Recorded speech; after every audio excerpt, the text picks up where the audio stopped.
हर कैसन पैनी लभर की तू करो ही घमंड गे शासन कर चलो गाँव टोला की प्रखंड गे आगे बोल गे कैसन पैनी लभर की तू करो ही घमंड गे शासन कर चलो गाँव टोला की प्रखंड गे बताओ गे अरे खोख नहीं पाई में मजनुआ के आगे अच्छा खोख नहीं पाई में मजनुआ के आगे देख ले में चेहरा तो लग में तू भागे और देख ले में चेहरा तो लग में तू भागे हल्का में मत लगे कह रे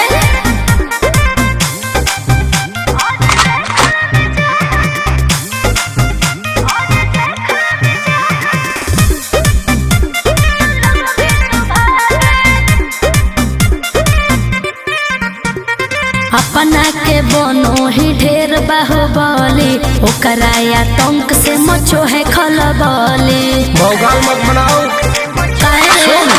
बोल चलो है सगरो चलाना गे पगल अच्छा बन जो हमारे दीवाना गे पगल ऐठल छोड़ देनी प्यार वाला फील झूठे लगल हो जागे प्यार वाला फील झूठे लगल हो जागे देख ले में चेहरा का लग में तू भागे और देख ले में चेहरा तो लग में तू भागे उठवा लोगे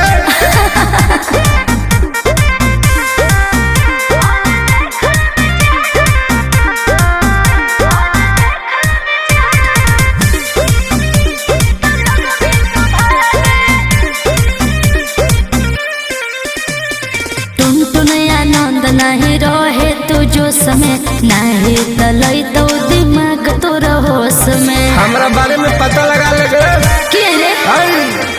हमरा से जे तो करई तो गे अच्छा माटी में